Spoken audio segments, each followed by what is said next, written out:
ಎಲ್ರಿಗೂ ನಮಸ್ಕಾರ. ಸುಶಿ info YouTube ಚಾನಲ್ಗೆ ಸ್ವಾಗತ. ಇವತ್ತು ನೋಡಿದಲ್ಲಿ ನಾವು CTET ಅಂದರೆ central teacher eligibility test July 2024 ಅಂದರೆ ಕೇಂದ್ರ ಶಿಕ್ಷಕರ ಅರ್ಹತಾ ಪರೀಕ್ಷೆಯ ಬಗ್ಗೆ ಸಂಪೂರ್ಣ ಮಾಹಿತಿಯನ್ನು ನೋಡ್ತೋಣ. ಬನ್ನಿ ವಿಡಿಯೋನ ಪ್ರಾರಂಭ ಮಾಡೋಣ.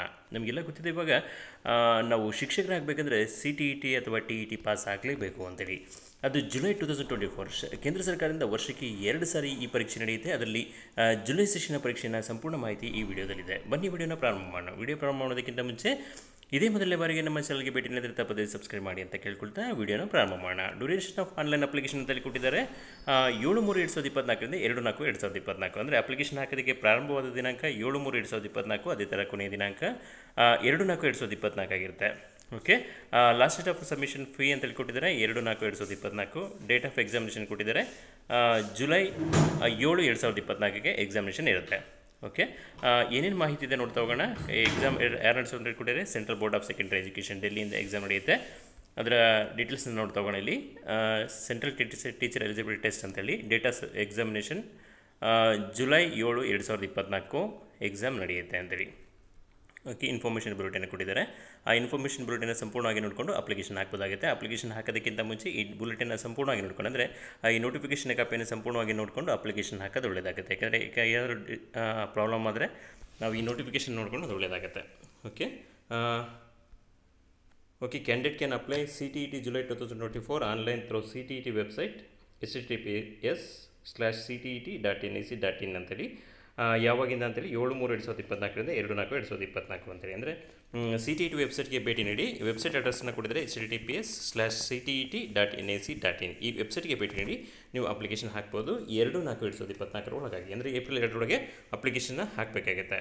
Okay, the candidate applying CTET is required go through information bulletin ಕೊಟ್ಟರೆ ಸರ್ಟಿಫೈ ಎಲಿಜಿಬಿಲಿಟಿ ಟೆಸ್ಟ್, ಅಂದರೆ ಆನ್ಲೈನ್ ಬುಲೆಟಿನ ನೋಡ್ಕೊಳ್ಳಿ, ನೀವು ಎಲಿಜಿಬಿಲಿಟಿ ನೋಡ್ಕೊಳ್ಳಿ, ಅದನ್ನು ನೋಡ್ಕೊಂಡು ಅಪ್ಲಿಕೇಶನ್ ಹಾಕೋದು ಒಳ್ಳೆಯದಾಗುತ್ತೆ. ಸ್ಟೆಪ್ಸನ್ನು ಕೊಟ್ಟಿದ್ದಾರೆ 6 ಸ್ಟೆಪ್ಸಲ್ಲಿ ಅಪ್ಲಿಕೇಶನ್ ಹಾಕಬೇಕಾಗುತ್ತೆ. ಲಾಗನ್ ಟು CTET ವೆಬ್ಸೈಟ್ ಅಂತೇಳಿ, go to application apply online ಅಂತೇಳಿ, fill in the online application, upload latest scanner photograph and signature, pay examination fee by debit card, credit card or net banking, print confirmation fees and record the future reference. ಈ 6 ಸ್ಟೆಪ್ಸನ್ನು ನೀವು follow ಮಾಡಿ application ಹಾಕಬೇಕಾಗುತ್ತೆ. Okay, registration process ಎಲ್ಲ ಕೊಟ್ಟಿದ್ದಾರೆ, ನೀವು ನೋಡ್ಕೊಳ್ಳಿ. ಅಪ್ಲಿಕೇಶನ್ಗೆ ನೀವು ಆ ವೆಬ್ಸೈಟ್ಗೆ ಭೇಟಿ ಅಲ್ಲಿ ಸಂಪೂರ್ಣವಾಗಿ ಗೊತ್ತಾಗ್ತಾ ಹೋಗುತ್ತೆ. ಆನ್ಲೈನ್ ಅಪ್ಲೋಡಿಂಗ್ ಆಫ್ ಸ್ಕ್ಯಾನಡ್ ಇಮೇಜಸ್ ಅಂತ ಕೊಟ್ಟಿದ್ದಾರೆ. ಅಪ್ಲಿಕೇಶನ್ಗೆ ನೀವು ಏನೇ ಸ್ಕ್ಯಾನ್ ಮಾಡಬೇಕಂದ್ರೆ ಫೋಟೋ ಆ್ಯಂಡ್ ಸಿಗ್ನೇಚರ್ ಮಾತ್ರ. ಈ ಸಿಗ್ನೇಚರ್ ಎಷ್ಟು ಇರಬೇಕಾಗುತ್ತೆ, ಫೋಟೋ ಸೈಜ್ ಎಷ್ಟು ಇರಬೇಕಾಗುತ್ತೆ, ಅವು ಕೂಡ ಇಲ್ಲಿ ಕೊಟ್ಟಿದ್ದಾರೆ, ಅವ್ನು ತೊಗೋಬೇಕಾಗುತ್ತೆ. ಎಕ್ಸಾಮಿನೇಷನ್ ಫೀಸ್ ಇಂಪಾರ್ಟೆಂಟ್ ಪಾಯಿಂಟ್ ಬರ್ತಿಲ್ಲ. ಎಕ್ಸಾಮಿನೇಷನ್ ಫೀಸ್ ಎಷ್ಟಿದೆ ಅಂತೇಳಿ. ಓಕೆ, ಜನರಲ್ ಆ್ಯಂಡ್ OBC ಕ್ಯಾಟಗರಿಗೆ ಪೇಪರ್ 1 ಆರ್ ಪೇಪರ್ 2, ಪೇಪರ್ 1 ಅಥವಾ ಪೇಪರ್ 2 ಎರಡರಲ್ಲಿ ಯಾವ್ದು ಬರೆದರೂ ಕೂಡ 1,000 ಫೀಸ್ ಇದೆ. ಅಥವಾ ಎರಡನ್ನೂ ಬರ್ತೀವಿ ಅಂದರೆ 1,200 ರೂಪಾಯಿ ಫೀಸ್ ಇದೆ. ಪೇಪರ್ 1 ಪೇಪರ್ 2 ಏನೇನು ಅಂತೇಳಿ ಮುಂದೆ ನೋಡ್ತಾ ಹೋಗೋಣ. ಓಕೆ, ಅದೇ ಥರ SC ST ಡಿಫ್ರೆನ್ಷಿಯೇಬಲ್ಡ್ ಪರ್ಸನ್ಸ್ ಅಂತೇಳಿ ಕೊಟ್ಟಿದ್ದಾರೆ. ಅವರಿಗೆ ಪೇಪರ್ 1 ಅಥವಾ ಪೇಪರ್ 2 ಎರಡರಲ್ಲಿ ಯಾವ್ದಾದ್ರು ಒಂದು ಬರೆದ್ರೆ 500 ರೂಪಾಯಿ, ಅಥವಾ ಎರಡನ್ನೂ ಬರ್ತೀವಿ ಅಂದರೆ 600 ರೂಪಾಯಿ, 600 ರೂಪೀಸ್ ಫೀಸ್ ಇದೆ. ಓಕೆ, ಈ ಥರ ಫೀಸನ್ನು ನೀವು ಕಟ್ಟಲೇಬೇಕಾಗುತ್ತೆ ಎಕ್ಸಾಮ್ಗೆ. Okay, download of on confirmation page ಅಂತೇಳಿ ಕೊಟ್ಟಿದ್ದಾರೆ. ನೀವು ಅಪ್ಲಿಕೇಶನ್ ಹಾಕಿ ಸುಮ್ಮನೆ ಆಗೋದಿಲ್ಲ. ನೀವು ಅಪ್ಲಿಕೇಶನ್ ಹಾಕಿದ್ಮೇಲೆ ಅದನ್ನು ಕನ್ಫರ್ಮೇಷನ್ ಪೇಜನ್ನು ಪ್ರಿಂಟ್ಔಟ್ ತೆಗೆದು ಇಟ್ಕೋಬೇಕಾಗುತ್ತೆ. ಯಾಕಂದರೆ ನಮ್ಮ ಅಪ್ಲಿಕೇಶನ್ ಸಬ್ಮಿಟ್ ಆಗೋದಕ್ಕೆ ಪ್ರೂಫ್ ಕನ್ಫರ್ಮೇಷನ್ ಪೇಜ್ ಆಗಿರುತ್ತೆ. ಅದಕ್ಕೋಸ್ಕರ ನಾವು ಅದನ್ನು ಕರೆಕ್ಟಾಗಿ ಪ್ರಿಂಟ್ಔಟ್ ತಗೊಂಡು ಸೇವ್ ಮಾಡಿಟ್ಕೋಬೇಕಾಗುತ್ತೆ. ನಮ್ಮದು ಕೊನೆಯ ಹಂತ ಮುಗಿಯೋವರೆಗೂ ಕೂಡ ಆ ಅಪ್ಲಿಕೇಶನ್ ಕಾಪಿ ತುಂಬ ಇಂಪಾರ್ಟೆಂಟ್ ಆಗುತ್ತೆ.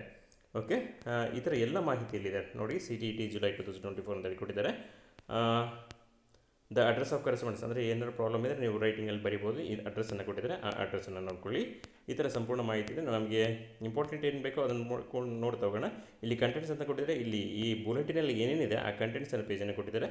ನೀವು ಬೇಕಿದ್ರೆ ಅದನ್ನು ನೋಡ್ತಾ ಹೋಗ್ಬೋದು. ನೀವು ವೆಬ್ಸೈಟ್ಗೆ ಬಿಟ್ಟರೆ ಈ ಬುಲೆಟಿನ್ ಕಾಪಿ ಸಿಗುತ್ತೆ. ಅದೇ ಥರ ನಮ್ಮ ವಿಡಿಯೋದ ಡಿಸ್ಕ್ರಿಪ್ಷನ್ ಬಾಕ್ಸ್ನಲ್ಲೂ ಕೂಡ ಈ ಬುಲೆಟಿನ್ ಇರುತ್ತೆ, ಅಲ್ಲೂ ಕೂಡ ನೋಡ್ಕೋಬೋದು. ಆ ಲಿಂಕನ್ನು ಕ್ಲಿಕ್ ಮಾಡಿದ್ರೆ ಬುಲೆಟಿನ್ ಓಪನ್ ಆಗುತ್ತೆ, ಅದನ್ನು ಕೂಡ ನೋಡ್ಕೋಬೋದು. ಶಾರ್ಟ್ ಟೈಟಲ್ ಅಂತ ಕೊಟ್ಟಿದ್ದಾರೆ, ಡೆಫಿನೇಷನ್ಸ್ ಅಂತ ಕೊಟ್ಟಿದ್ದಾರೆ.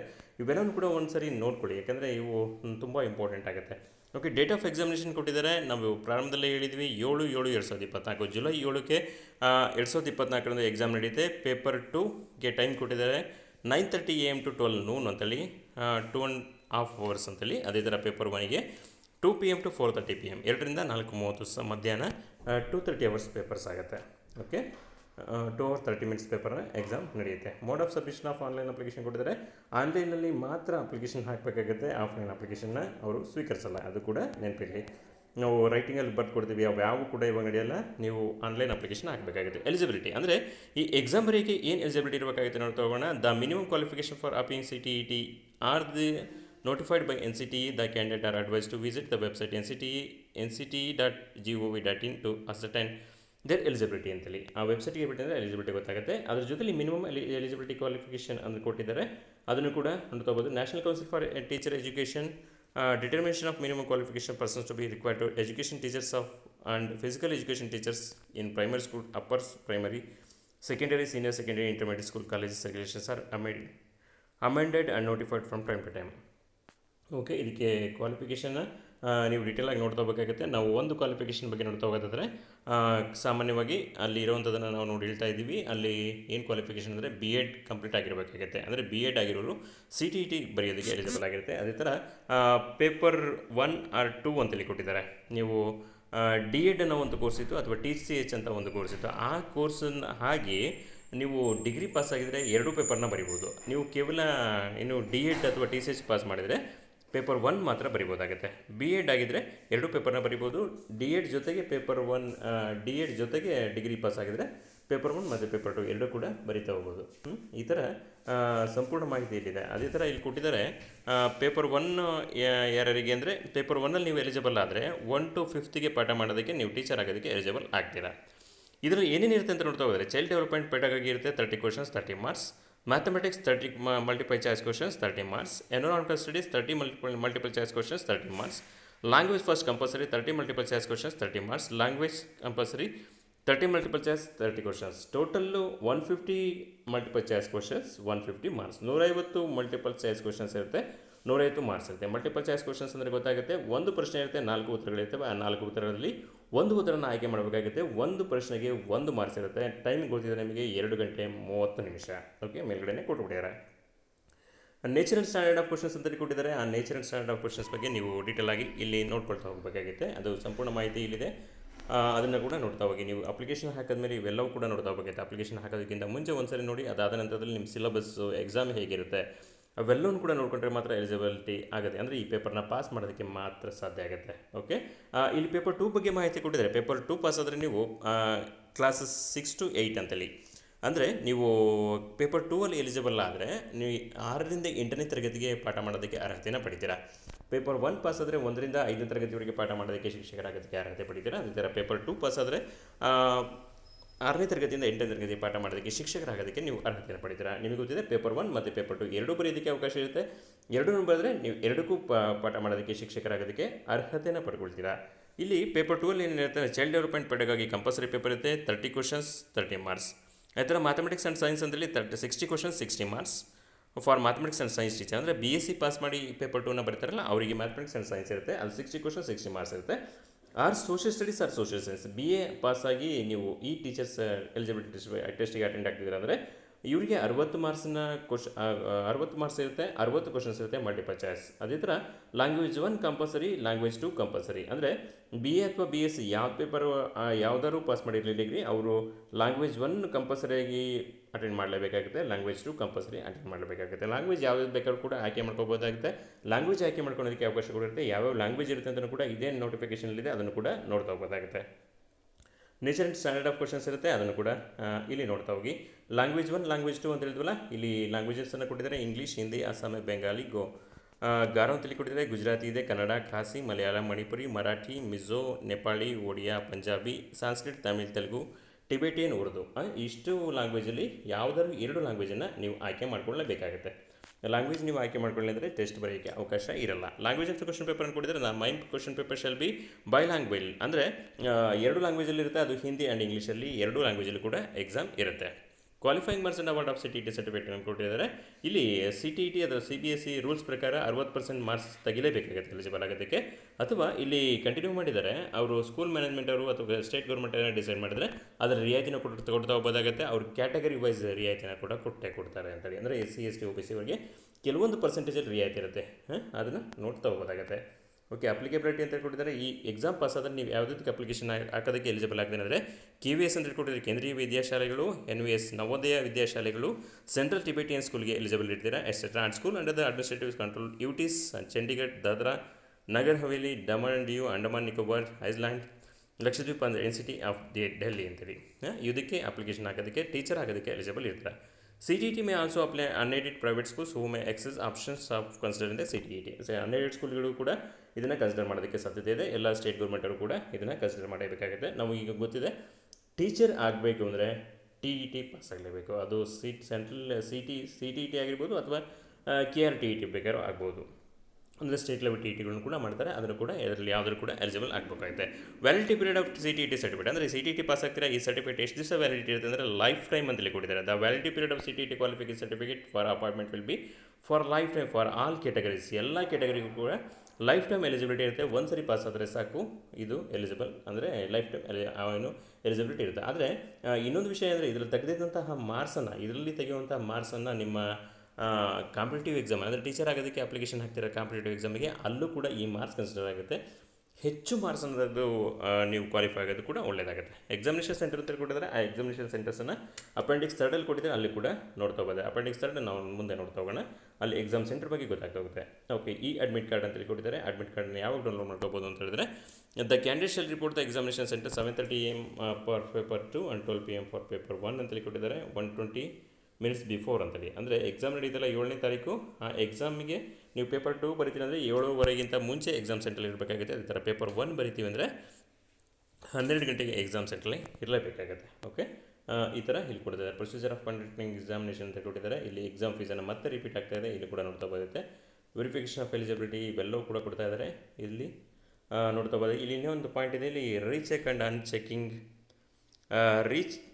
ಚೆಕಿಂಗ್ ಆ್ಯಂಡ್ ರಿವ್ಯಾಲ್ಯೂಯೇಷನ್ ಅಂತೇಳಿ ಕೊಟ್ಟಿದ್ದಾರೆ. ಇದು ನಮಗೆ ಇಂಪಾರ್ಟೆಂಟ್ ಆಗುತ್ತೆ. ಇಲ್ಲಿ ಕೊಡ್ತಾ ಇದ್ದಾರೆ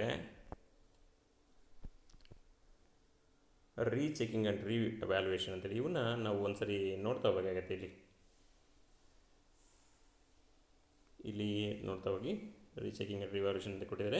there will be no revaluation checking of result ಅಂತೇಳಿ. ಇಲ್ಲಿ ರಿವ್ಯಾಲ್ಯೂಷನ್ಗೆ ಅವಕಾಶ ಇಲ್ಲ ಅಥವಾ ರೀಚೆಕಿಂಗ್ ಕೂಡ ಅವಕಾಶ ಇಲ್ಲ. ಒಂದ್ಸರಿ ಎಕ್ಸಾಮ್ ರಿಸಲ್ಟ್ ಅನ್ನಿಸಿದ್ರೆ ಮುಗಿತು ಅಂತೇಳಿ ಕೂಡ ಬರ್ತಾ ಇದ್ದಾರೆ. No correspondence regard shall be entertained. ನೀವು ಏನೇ ಹೇಳಿದ್ರು ಕೂಡ ಅದನ್ನು ರಿವ್ಯಾಲ್ಯೂಷನ್ಗೆ ಅವಕಾಶ ಇಲ್ಲ ಅಂತೇಳಿ.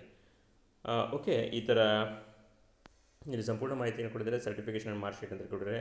ವೀಡಿಂಗ್ ಔಟ್ ರೂಲ್ಸ್ ಅಂತೇಳಿ, ನೀವು ಈಗ ಎಕ್ಸಾಮ್ ಬರ್ತಿರಲ್ಲ, OMR ಶೀಟ್ನ ಕೇವಲ ಎಕ್ಸಾಮ್ ರಿಸಲ್ಟ್ ಅನ್ನೋಸಾಗಿ 2 ತಿಂಗಳು ಮಾತ್ರ ಅವರು ಸೇವ್ ಮಾಡಿಟ್ಟಿರ್ತಾರೆ. 2 ತಿಂಗಳ ನಂತರ ಅದು ಯಾವುದೂ ಕೂಡ ಇರಲ್ಲ. ಅದು CBSE ರೂಲ್ಸ್ ಅಂತೇಳಿ ಕೂಡ ಕೊಟ್ಟಿದ್ದಾರೆ. ನೀವು ಕೂಡ ನೋಡ್ತಾ ಹೋಗೋದು. ಏನೇ ಪ್ರಾಬ್ಲಮ್ ಇದ್ರೂ ಕೂಡ ನೀವು 2 ತಿಂಗಳೊಳಗೆ ಸಾಲ್ವ್ ಮಾಡ್ಕೋಬೇಕಾಗುತ್ತೆ.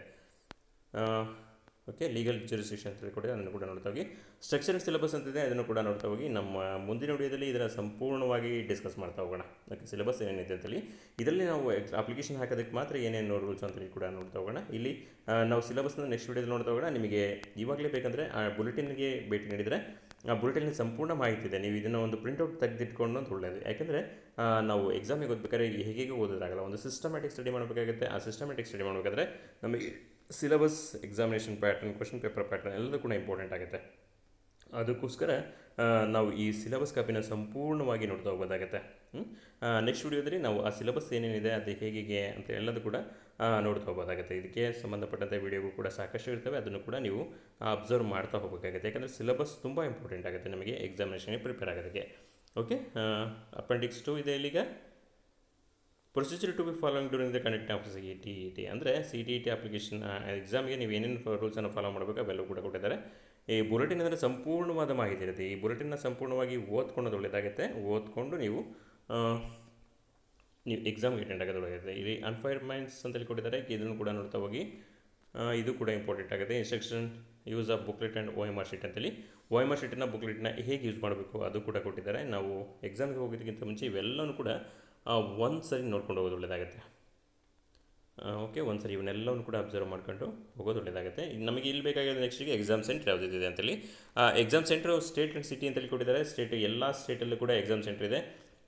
ಇಲ್ಲಿ ಅಸ್ಸಾಮಲ್ಲಿದೆ, ಬಿಹಾರ್ ಇದೆ, ಚಂಡೀಗಢ ಇದೆ, ದಾದರ್ ನಗರ ಹವೇಲಿ ಇದೆ, ಡಮನ್ ಇದೆ, DU ಇದೆ, ಡೆಲ್ಲಿ ಇದೆ, ಗುಜರಾತ್ ಇದೆ, ಹರಿಯಾಣ ಇದೆ, ಹಿಮಾಚಲ್ ಪ್ರದೇಶ, ಜಾರ್ಖಂಡ್, ಕೇರಳ, ಕರ್ನಾಟಕ. ನಮಗೆ ಕರ್ನಾಟಕಕ್ಕೆ ಇಲ್ಲಿ ಬೇಕಾದರೆ 2 ಸೆಂಟರ್ ಇದೆ. ಕರ್ನಾಟಕದಲ್ಲಿ ನೋಡ್ತಾ ಹೋಗಿ 2 ಎಕ್ಸಾಮ್ ಸೆಂಟರ್ನ ಕೊಡ್ತಾ ಇದ್ದಾರೆ. ಆ 2 ಎಕ್ಸಾಮ್ ಸೆಂಟರ್ ಯಾವುದಂದರೆ ಒಂದು ಹುಬ್ಬಳ್ಳಿ ಇದೆ, ಇನ್ನೊಂದು ಬೆಂಗಳೂರು ಇದೆ. ಆಯಿತಾ, ಈ 2 ಎಕ್ಸಾಮ್ ಸೆಂಟರ್ನ ನೀವು ನೋಡ್ತಾ ಹೋಗೋದಾಗುತ್ತೆ. 2ರಲ್ಲಿ ಯಾವುದಾದ್ರು ಒಂದನ್ನು ನಾವು ಆಯ್ಕೆ ಮಾಡ್ಕೋಬೇಕಾಗುತ್ತೆ. ಎಕ್ಸಾಮ್ ಸೆಂಟರ್ ಕೊಟ್ಟಿದ್ದಾರೆ, ಅಲ್ಲಿ 4 ಎಕ್ಸಾಮ್ ಸೆಂಟರ್ನ ಆಯ್ಕೆ ಮಾಡ್ಕೋಬೇಕಾಗುತ್ತೆ. ನಾವು ಅಪ್ಲಿಕೇಶನ್ ಹಾಕಬೇಕಾದ್ರೆ ಕೇಳುತ್ತೆ 4 ಎಕ್ಸಾಮ್ ಸೆಂಟರ್ನ ಆಯ್ಕೆ ಮಾಡ್ಕೋಬೇಕಾಗುತ್ತೆ. 4ರಲ್ಲಿ ಯಾವುದಾದ್ರು ಒಂದು ಕೊಡ್ಬೋದಾಗುತ್ತೆ. ನಮಗೆ ಇನ್ನಿಸುತ್ತೆ ಕರ್ನಾಟಕದಲ್ಲಿ 2 ಇರೋದಿಲ್ಲ ಅಂತೇಳಿ. ನಿಯರೆಸ್ಟ್ ಪ್ಲೇಸ್ ಯಾವುದಾದ್ರು 2ನ್ನ ಆಯ್ಕೆ ಮಾಡ್ಕೊಳ್ಳಿ. ಅದರಲ್ಲಿ ಕರ್ನಾಟಕನ 2 ಫಸ್ಟ್ ಆಯ್ಕೆ ಮಾಡಿಕೊಂಡು ನಿಯರೆಸ್ಟ್ ಸ್ಟೇಟಲ್ಲಿ ಯಾವ್ದಾರು 2ನ್ನ ಆಯ್ಕೆ ಮಾಡ್ಕೊಳ್ಳಿ. ಆ 4ರಲ್ಲಿ ಯಾವ್ದಾರು ಒಂದು ಸಿಗುತ್ತೆ. ಮ್ಯಾಕ್ಸಿಮಮ್ ಫಸ್ಟ್ ಆಪ್ಷನ್ನೇ ಸಿಗುತ್ತೆ, ಸಿಗಲಿಲ್ಲ ಅಂದರೆ 2ನೇದಾದ್ರೂ ಖಂಡಿತ ಸಿಗುತ್ತೆ. ಅದರ ರೂಲ್ಸ್ ಪ್ರಕಾರ 4 ಕೂಡ ಎಕ್ಸಾಮ್ ಸೆಂಟರ್ನ ಆಯ್ಕೆ ಮಾಡ್ಕೋಬೇಕಾಗುತ್ತೆ. ಈ ಥರ ಎಲ್ಲ ಸ್ಟೇಟಲ್ಲೂ ಕೂಡ ಎಕ್ಸಾಮ್ ನಡೆಯುತ್ತೆ. ಸ್ಟೇಟಲ್ಲಿ ಎಕ್ಸಾಮ್ ಸೆಂಟರ್ ಎಲ್ಲೆಲ್ಲಿ ನಡೆಯುತ್ತೆ ಅಂತೇಳಿ ಕೂಡ ಕೊಟ್ಟಿದ್ದಾರೆ. ಅದನ್ನು ನೋಡಿಕೊಂಡು ನಾವು ಅಪ್ಲಿಕೇಶನ್ ಹಾಕೋದು ಒಳ್ಳೆಯದಾಗುತ್ತೆ. ಇಂಪಾರ್ಟೆಂಟ್ ನೋಟಿಸನ್ನು ಕೊಟ್ಟಿದ್ದಾರೆ, ಅದನ್ನು ಕೂಡ ನೋಡ್ತಾ ಹೋಗೋದಾಗುತ್ತೆ. ಏನೇನು ಇರಬೇಕಾಗುತ್ತೆ ಏನೇನು ಅಂತೇಳಿ. ಲಾಸ್ಟ್ ಶೀಟನ್ನು ಮತ್ತೊಂದು ಸರಿ ನೋಡಿ. 7/3/2024 ಅಪ್ಲಿಕೇಶನ್ ಹಾಕೋದಕ್ಕೆ ಪ್ರಾರಂಭದ ದಿನಾಂಕ, 2/4/2024 ಅಪ್ಲಿಕೇಶನ್ ಹಾಕೋದಕ್ಕೆ ಕೊನೆಯ ದಿನಾಂಕ, ಏಪ್ರಿಲ್ 2 ಅಪ್ಲಿಕೇಶನ್ ಹಾಕೋದಕ್ಕೆ ಕೊನೆಯ ದಿನಾಂಕವಾಗಿರುತ್ತದೆ. ಬಿಫೋರ್ 9:59 PM ಅಂತೇಳಿ ಕೊಟ್ಟಿದ್ದಾರೆ. 11:59 PM ಅಂತೇಳಿ ಅಂದರೆ ರಾತ್ರಿ 11:59 ಒಳಗಾಗಿ 2ನೇ ತಾರೀಕು ಏಪ್ರಿಲ್ ತಿಂಗಳು 2024ನೇ ತಾರೀಕು ಅಲ್ಲಿ ರಾತ್ರಿ 11:59 ಒಳಗಾಗಿ ನೀವು ಅಪ್ಲಿಕೇಶನ್ನ ಹಾಕಲೇಬೇಕಾಗುತ್ತೆ. ಅಪ್ಲಿಕೇಶನ್ ಹಾಕೋದಕ್ಕೆ ಯಾವ ಸ್ಟೆಪ್ಸನ್ನು ಫಾಲೋ ಮಾಡಬೇಕು ಇವೆಲ್ಲ ಕೂಡ ಕೊಟ್ಟಿದ್ದಾರೆ. ಮತ್ತೊಂದು ಸರಿ ರಿಪೀಟ್ ಮಾಡಿದರೆ ಎಕ್ಸಾಮ್ ಫೀಸ್ ಎಷ್ಟಿದೆ ಅಂತೇಳಿ ಆ ಫೀಸನ್ನು ಕೂಡ ನೋಡ್ತಾ ಹೋಗಿ. ಅಲ್ಲಿ ಎಕ್ಸಾಮ್ ಫೀಸನ್ನು ಹೇಗೆ ಕಟ್ಟಬೇಕು, ಏನು ನಾವು ಕನ್ಫರ್ಮೇಷನ್ನ ಪ್ರಿಂಟೌಟನ್ನು ತಗೊಳ್ಳೋದು ಒಳ್ಳೆಯದಾಗುತ್ತೆ. ಇವೆಲ್ಲವೂ ಕೂಡ ಇಂಪಾರ್ಟೆಂಟ್ ಆಗುತ್ತೆ. ಈ ಸಂಪೂರ್ಣವಾದ ನೋಟಿಫಿಕೇಷನ್ನ ಓದ್ಕೊಂಡು ಅಪ್ಲಿಕೇಶನ್ ಹಾಕೋದು ಒಳ್ಳೆಯದಾಗುತ್ತೆ. ಆದಷ್ಟು ಬೇಗ ಅಪ್ಲಿಕೇಶನ್ ಹಾಕಿ. ಅಪ್ಲಿಕೇಶನ್ ಹಾಕೋದಕ್ಕೆ ಟೈಮ್ ಇದೆ ಅಂತ ವೆಯ್ಟ್ ಮಾಡೋದು ಬೇಡ. ಯಾಕೆಂದರೆ ಇದು ಸೆಂಟ್ರಲ್ ಎಲಿಜಿಬಿಲಿಟಿ ಟೆಸ್ಟ್, ಅಂದರೆ ರಾಜ್ಯ ಸರ್ಕಾರದಲ್ಲ, ಇದು ಕೇಂದ್ರ ಸರ್ಕಾರದ. ಭಾರತದಾದ್ಯಂತ ಎಲ್ಲರೂ ಕೂಡ ಅಪ್ಲಿಕೇಶನ್ ಹಾಕಿರ್ತಾರೆ. ನಿಮಗೆ ಗೊತ್ತಿದೆ ಅಪ್ಲಿಕೇಶನ್ ಹಾಕಬೇಕಾದ್ರೆ ಸರ್ವರ್ ಎಷ್ಟು ಬಿಸಿ ಬರುತ್ತೆ ಅಂತೇಳಿ. ಅಪ್ಲಿಕೇಶನ್ ಹಾಕೋದನ್ನು ಮುಗಿಸ್ಬಿಟ್ರೆ ನಾವು ಓದೋದ್ರ ಕಡೆ ಗಮನ ಹರಿಸ್ಬೋದಾಗುತ್ತೆ. ಆದಷ್ಟು ಬೇಗ ಅರ್ಜಿ ಸಲ್ಲಿಸಿ. TET ಎಕ್ಸಾಮ್ಗೆ ಪ್ರಿಪೇರ್ ಆಗಿ ಟೀಚರ್ ಆಗೋದಕ್ಕೆ ನೀವು ಸಂಪೂರ್ಣ ಅರ್ಹತೆಯನ್ನು ಪಡ್ಕೊಳ್ಳಿ ಅಂತ ಹೇಳ್ತಾ ಈ ವಿಡಿಯೋನ ಇಲ್ಲಿ ಮುಗಿಸೋಣ. ಎಲ್ಲರಿಗೂ ಕೂಡ ಆಲ್ ದ ಬೆಸ್ಟ್.